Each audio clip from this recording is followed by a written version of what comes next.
Real Talk with Grace Redman features conversations with fierce and fabulous people from Grace's community and circle who inspire others with their stories of overcoming challenges to create amazing. Grace is an entrepreneur and success coach who works with individuals to diminish their negative mental chatter, boost their confidence, achieve their goals, and increase their prosperity mindset. Get ready for a series of anything goes conversations with remarkable men and women that will get you jazzed for life's unlimited possibilities of success, freedom, and fun.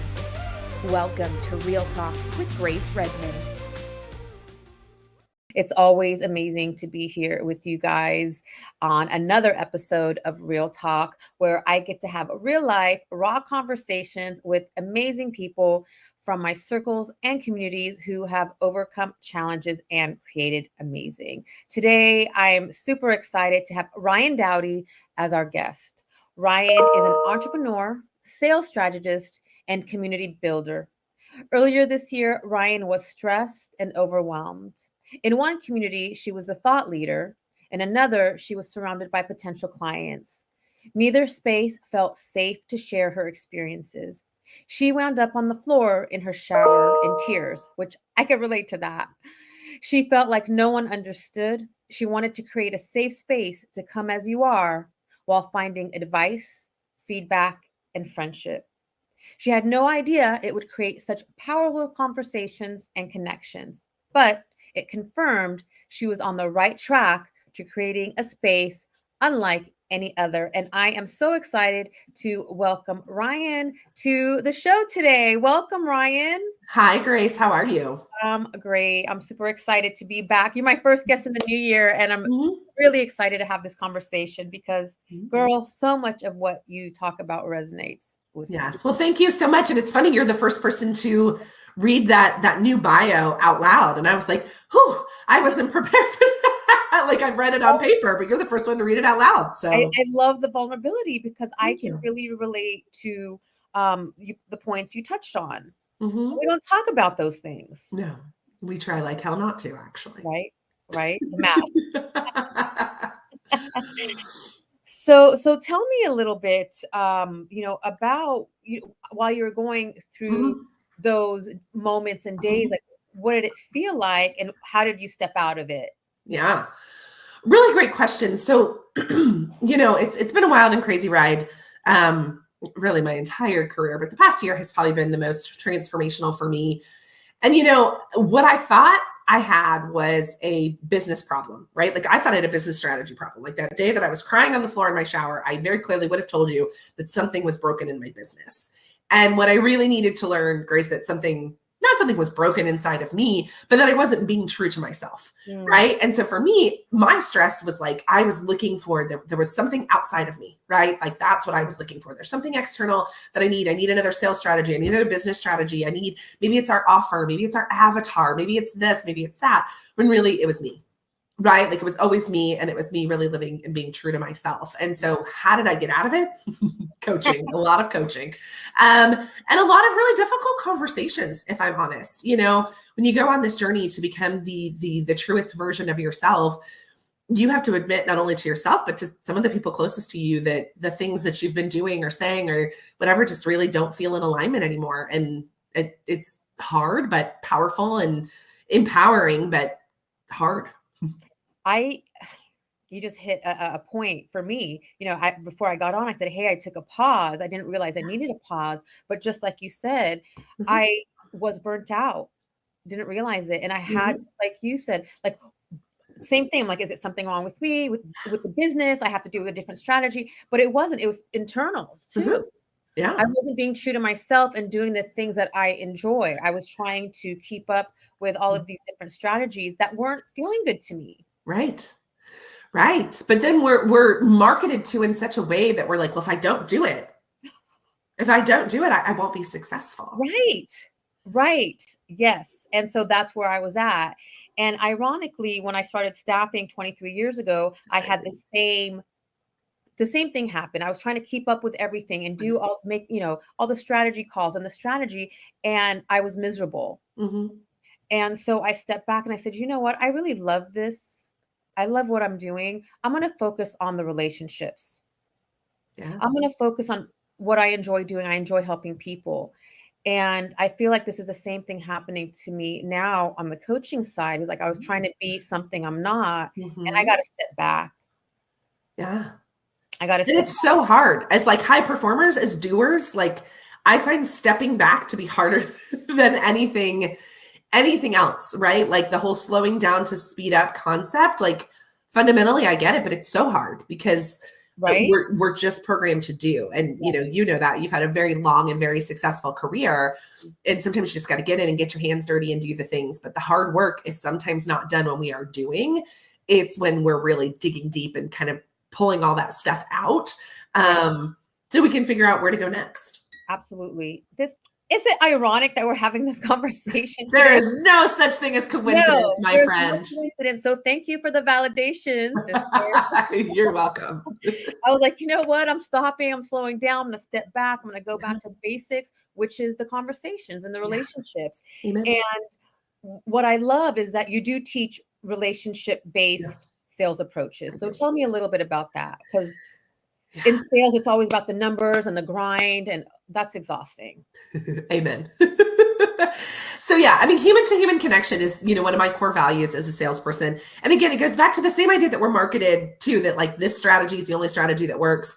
We're also marketed to in a way where we feel like automation and churn and burn, and it's all a numbers game. And, that is kind of not, it's just kind of indoctrinated into us. So for me, what it means is, it is about focusing. I always tell our clients to like stop focus on selling things and start focusing on building relationships. And it's exactly what you're learning right now, right? Like if you just focus on the relationship, you focus on the other person on the other side of the phone call, the email, the DM, the StreamYard, like wherever they are, if you just focus on that person and getting to know them and build a relationship, sales will naturally happen. Yeah.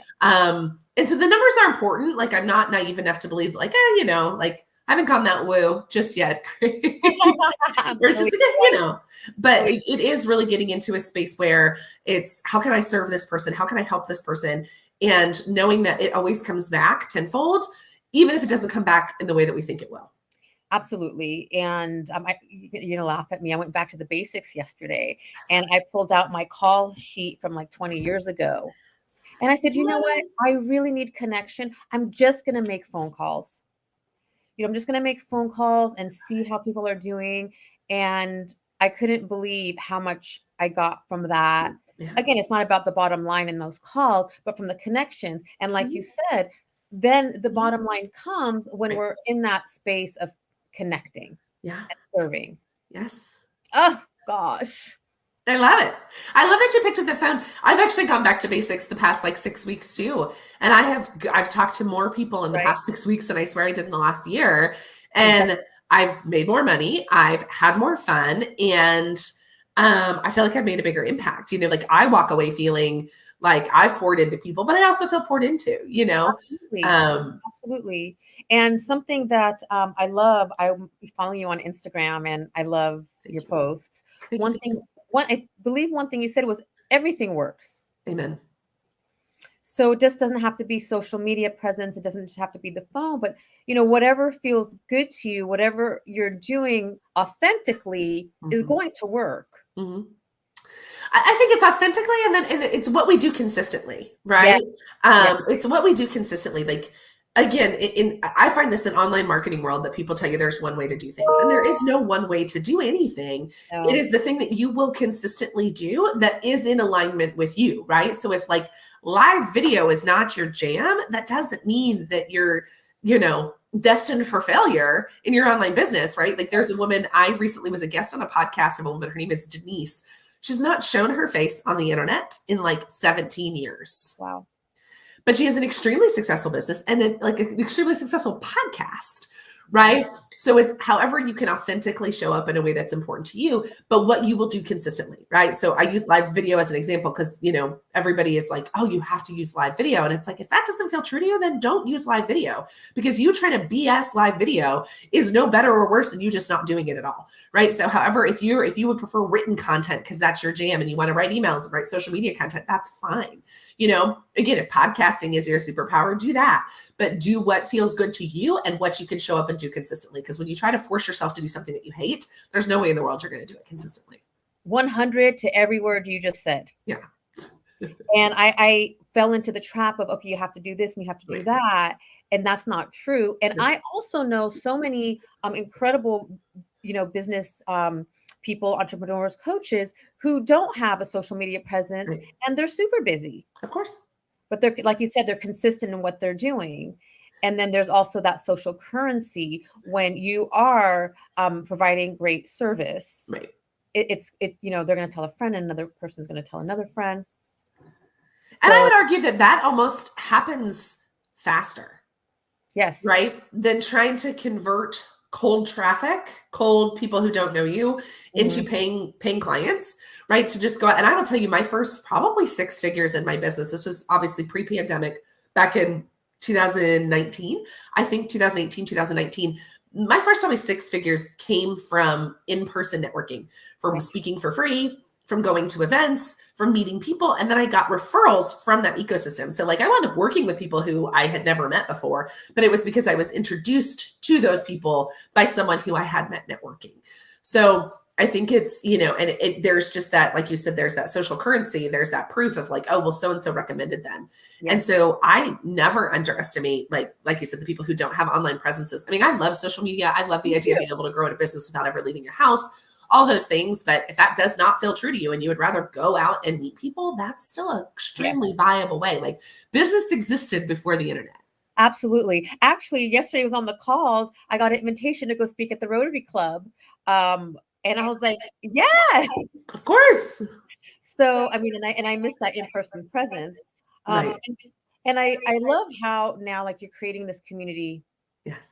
For women. I like I mentioned earlier, wow, I really needed that, 20 plus years ago when I started my entrepreneurial journey, because I did it like there, I don't know, maybe there was, but I didn't have those around me, and I did it, I felt like it was on my own. It was tough. Yeah. So tell me about the power of finding a supportive community. Sure. Power in that. So I think again, this is all so new. Like this is a total reinvention. I'm in this really, like, one of our core values with Be in the Room is reinvention. And I'm in this reinvention space right now where I am realizing that just because I'm good at something doesn't mean that that's what I have to do. So, and I share that with you just because I don't know the answer to the question exactly. Like, I just know that I'm following my gut. And I just was kept hearing women talk about that idea of feeling lonely and feeling alone and feeling like nobody understood them. And I was like, what do you mean? Like women, and I feel like we've made such advancements as women as far as in the workplace and career and money and all this stuff, but like we're still somewhat stuck personally, right? We still don't really know our roles personally. Like once you become the female breadwinner, like what's your role in the house, right? What's your role as mom? What's your role as wife? What's your role as friend, as sister, as whatever? So for me, I was, it's one of those things is there's no coincidences, and you can only hear so many people say so many things so many times. So you're like, okay, we need to fix this problem. And that's my personality. Like, we're just going to fix the problem. And so we're going to create a community of women where the common thread is, just the rebellion against the status quo, whatever that means in the season of life that you're in. And even some days just having that, like yesterday it happened, a member of my team did something that just, I was so excited about. And I was like, I wanted to share it. And it was just cool to have a community to go into and be like, can I just tell you that my team is really badass? And like, they're so amazing. And it feels so good to feel so supported. And I felt like up until, 6 weeks ago, I didn't really have that space to go say that where I would be supported. Right. I love that, because recently I did find my, communities to join. And once I joined those communities and I felt safe, there were some I didn't feel safe with, like you mentioned. I think sometimes when we're a leader, there's certain things, you don't feel, or environments, like you said, that you don't feel safe in. But I did find these communities where I felt safe, and to go in there and be vulnerable and to actually share and celebrate, because we're not taught to do that. I was like, if you celebrated, like, you're stuck up, like who you are. But to be embraced in these communities has really helped me expand and grow and be open to share. Yeah. And one of the things that's really important to me in the community that we're creating right now, Grace, is that it's not just business and it's not just personal, it's both. And I Right. don't know about you, you can tell me about, but I found that I could go join a business community, right? There's plenty of business communities, co-ed, men, women. I mean, there's plenty of them. And then I found that there, for women, at least for me, my kids are little. My kids are almost 5 and 2.5. That like, oh, we are in it right now.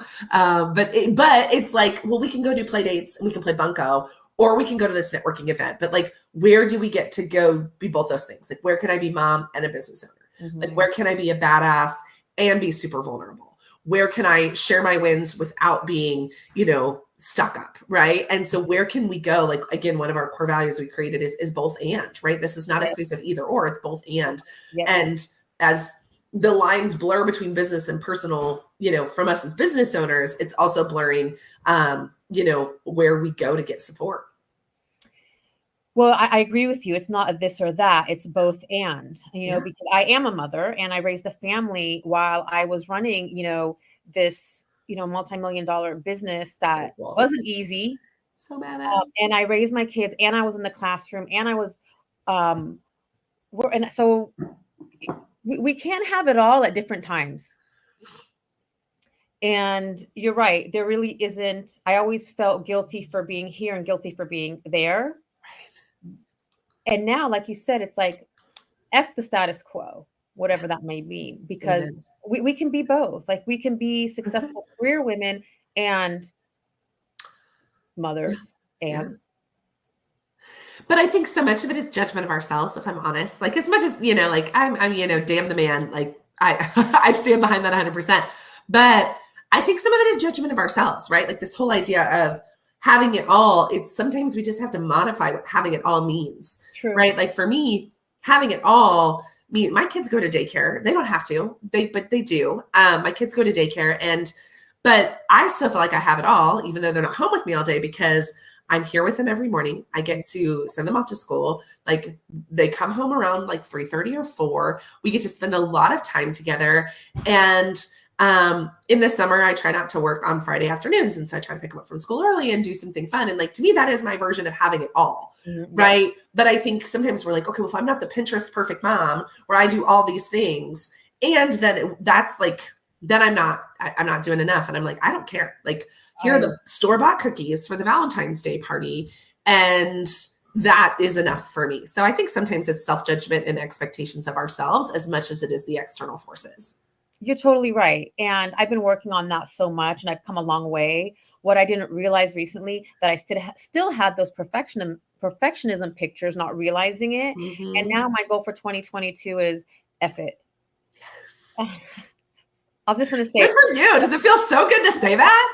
Look it. It's like the perfectionism is so deep in. Again, like, I've done a lot of work and I've overcome a lot of shit. And I'm like, okay, I don't care if this is that. But I didn't realize, like, I still have those tendencies. Well, you grew up in a man's world, babe. You grew a staffing agency in a man's world. I know.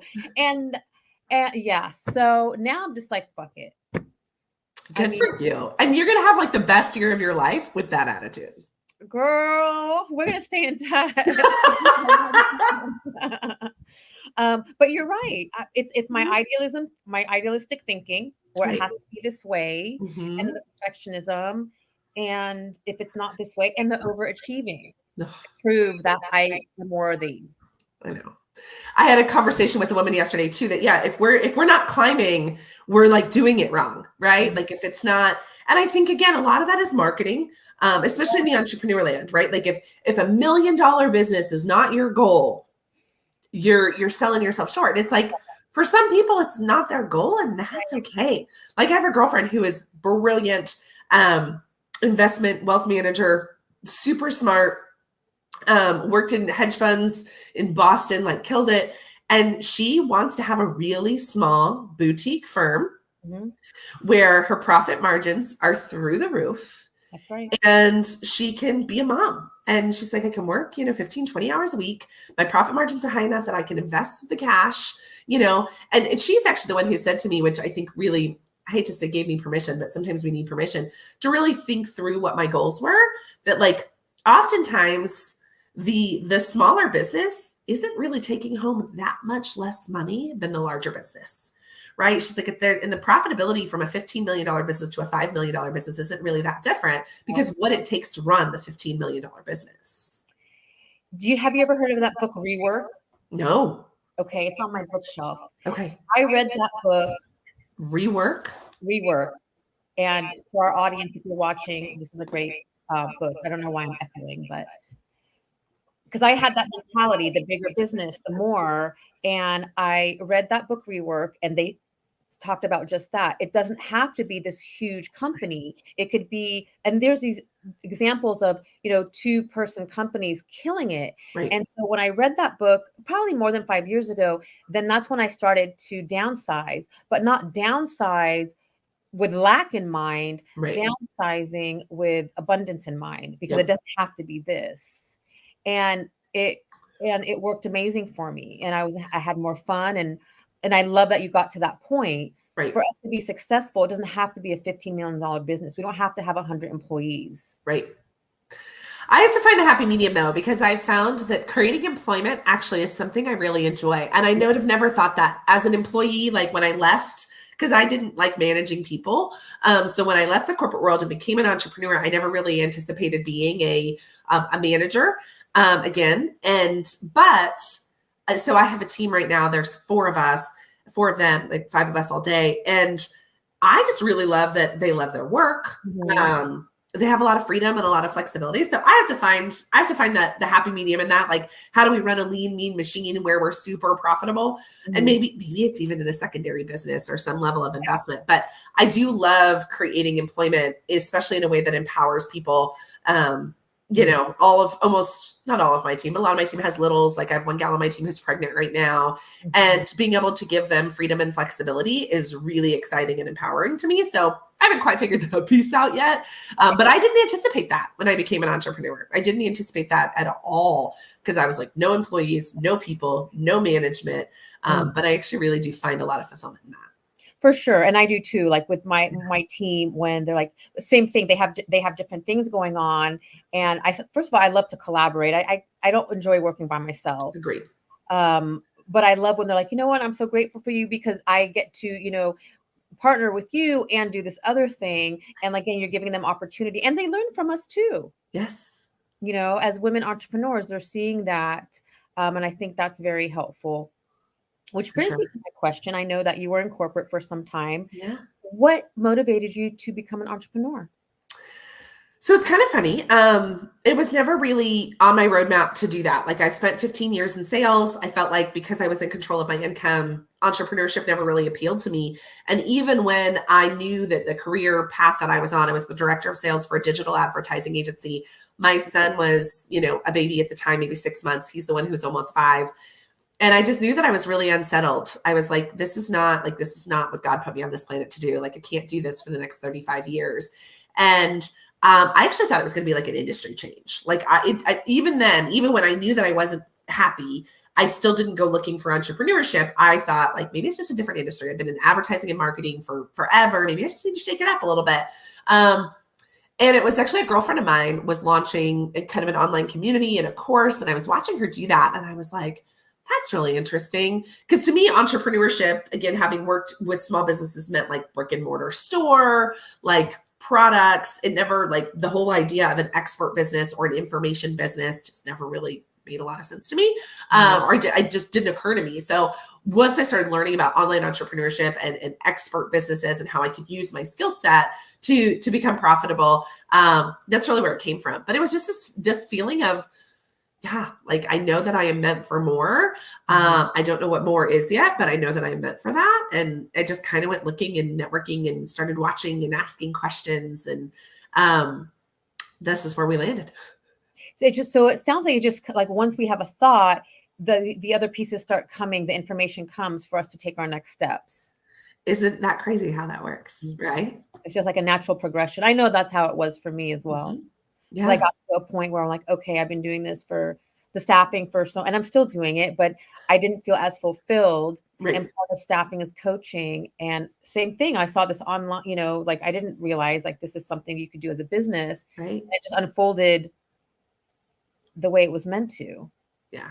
Yeah, and that's what I'm learning, that everything unfolds the way it's meant. Like you said, there's no coincidence. We're not having this conversation today out of the blue. No, It's not a no. coincidence. It's a validation for me, Ryan. I'm happy to validate you anytime you need, Grace. Oh, I love it. So, how long have you been in the entrepreneurial space? So it's funny. It's like from when I had the idea to like when I started making money, because those are two different dates. Right? So 2018 is when I really learned about online entrepreneurship, started playing, and then I finally left my full-time job in August of 2019. Wow, that's brave. That takes courage. Yeah. And how have things changed? Well, I know things have changed a lot for all of us, Yeah. but in the entrepreneurial journey, how have things changed over the last few months, the last few years since you started? Yeah. So my business, I mean, I've reiterated several times, what has changed, what hasn't changed is the answer. So I started, it's actually kind of funny. If you go back to 2018, we launched the business. The name of the business was Life Uncensored. And I really was looking to do like career and life coaching for women in their 20s. And it actually came out of my corporate career. I worked in marketing. And so we worked with a lot of young people. And I used to just be really frustrated and pissed off at the difference between the way young men and young women presented themselves professionally. I was like, why are we not equipping young women with the professional like skills that they need? This is bad. Like, this is why the wage gap exists, right? So it started there. And then I, learned some things about that industry, but ultimately wound up finally establishing myself as an entrepreneur teaching sales. And I was teaching sales to brand new entrepreneurs who were in similar situations, leaving their corporate jobs. So like our kind of our tagline was, we help high achieving women leave their 9-to-5 and build businesses. So I did that for about 2 years. And then in that, my business coach and I wound up starting a second business in partnership. So we started a business called Social Sellers Academy. So I basically spent all of 2021 building a business called Social Sellers Academy, where we train sales teams for online entrepreneurs. So people that are leveraging social media as their primary sales tool. And it was just in Q4 of this year or last year where I realized like, I'm good at this and this is good and this is fun, but it's just not my heart. And so that's when I had to make a really tough decision and have a really tough conversation about, this is not what I want to do forever. And so now we're working on building a community of women who are just really badass and want connection and collaboration and all of those things. So it has changed dramatically. I feel like I have changed dramatically. I feel like, entrepreneurship is just such a crazy personal development journey, if you will. And, but the number one thing, it's all come back to relationships, like to pull it full circle for you, like everything. So I will tell you, we launched Be in the Room in November. Well, it was the end of November, early December. We have 27 members of that community, but it was because I've spent the last 3 years building relationships, right? Like I didn't start over. I just kind of changed paths, but you still take all the people with you, right? When you change paths. So I'd already had a community of people that I had relationships with. And I think that's the reason we've been so successful so quickly, is because of the relationships that I have focused on building over the past few years. I love how you said that. It's like, you're just doing a shift, and it's not a change. It is a change, but you're taking all that energy with you, all that effort, all the relationships, and it's building on.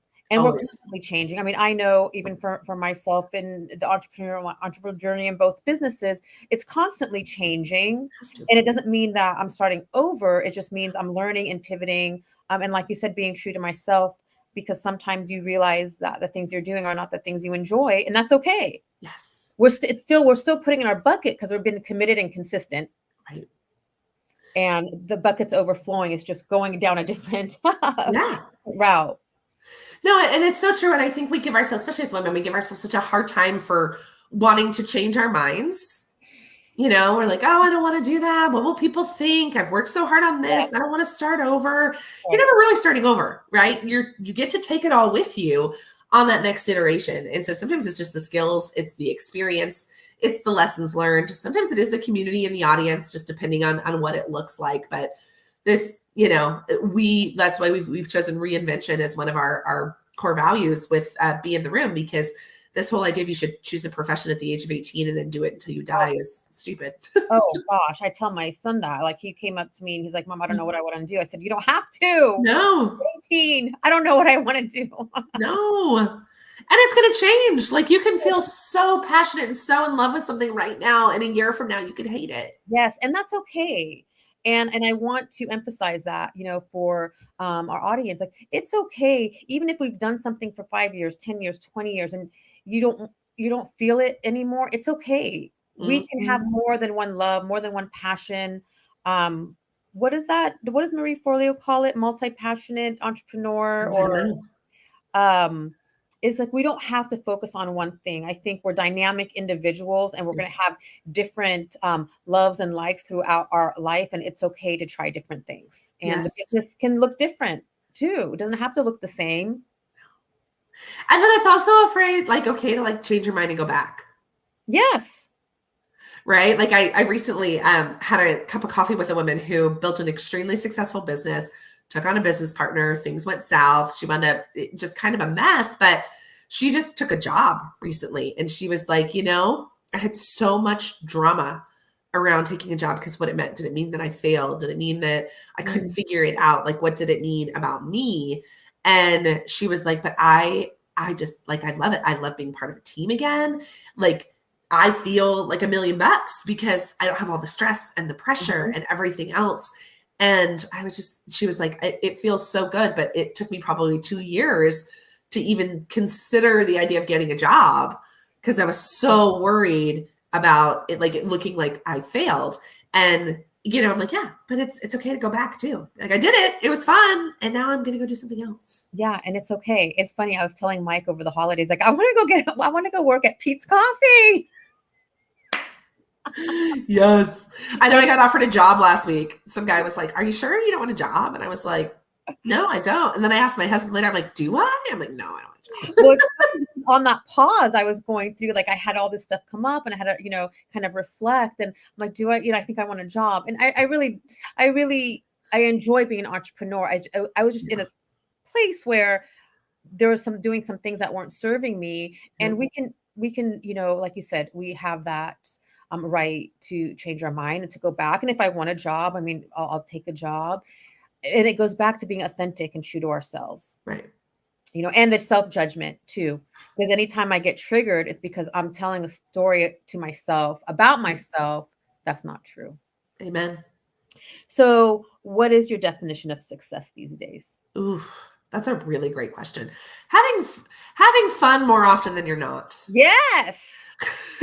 I think it's irresponsible to believe that everything is fun. Because even running a business, as much fun as we have, there's still crap you have to do in the business that is not fun, right? Like every time I have to like log into something and remember, I'm like, no, stop it. But as long as most days, like you're having more fun than you're not. And I think, again, especially as high achieving women, we just have a tendency to forget to have fun. And like, even this morning, my kids, we were dancing around in the kitchen and I was like, I can't remember the last time I did this. Like, I can't remember the last time I just had fun. So I think success is having fun more often than you're not, because again, we still have to like eat our vegetables and pay our bills and do those things. But like, as long as you're having fun most of the time, you're in good shape. And anyone who knows me knows I love that answer, because I've been making an effort to incorporate more fun the last few years. And when we're having fun, we're feeling good. I feel like we attract more. So yes, success is about how you feel and having fun and just being in that flow. Yes. Being in that place where it just feels good. So there's something that you wrote in social media that I loved. You said, when we hate, we can't create. Yeah. Tell me more about that. Yeah, I mean, so I think it's very interesting. I told myself for a very long time I wasn't creative, right? I'm like, I'm not creative. But it was because my creative is in the form of like art. My creation is the form of words, or in the form of inspiration, or in the form of, creating community. And so, but whenever we are in this space of doing things that we hate, we can't create. You can't create content. You can't create joy. You can't create love. You can't create connection if you hate what you're doing. So for me, if you hate your job, if there's a part of your business you hate, if there's somebody you work with you hate, you cannot create connection and love and any of the good things that you just described, right? Fun and flow and any of that. Like you can't do it. No, it's impossible. And so if you're in a situation, well, we always have a choice, but let's say you're in a situation in your job and right now you're there and you hate it. what's something you can do to kind of shift that to help you get more creative or where you can create? So it was so interesting when I was working full time and building my business on the side. I had asked my coach a similar question, like, how do I not just totally disconnect from my job? Like, while I build this, how do I do that? And she gave me the advice to start viewing my job as an investor in my business. Ooh, nice. That's a great reframe. And she was like, it's just investing in your business. It's paying your bills while you grow your business. Your job as an investor.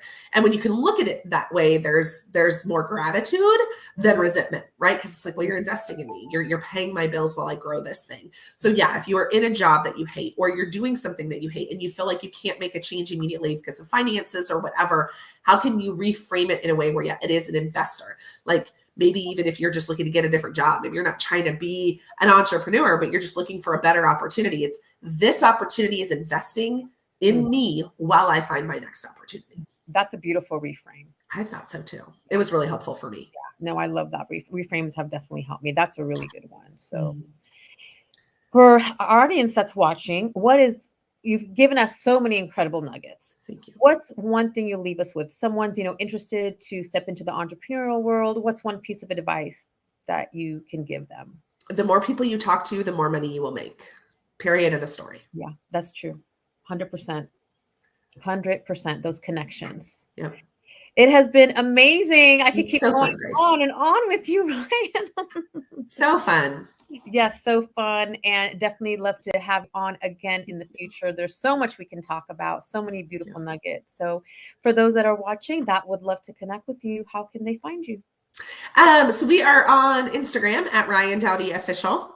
We are also on TikTok at Ryann Dowdy Official. I am Ryann with 2 N's, Dowdy on LinkedIn and Facebook. So you could connect with me on any of those places on social media. Beintheroom.org is our website for Be in the Room, but social media is a great place to connect as well. Beautiful. And I'll also have that information in the links when we upload the podcast and on this video once we get it up back on Facebook again. So thank you so much for all of you that are watching. Thank you for the replay. I just want to read a couple of the comments. Maysoon said, thank you, Ryann and Grace, for the valuable information. You're very welcome. And Mario said, smaller realistic goals are more fulfilling. Yes, I could see that as well. So Ryann, thank you so much for being with us today. I appreciate you. And thank you all who are watching. We wish you a fabulous day. And if you enjoyed this podcast, make sure to share, because sharing is caring. You never know who in your network may want to watch.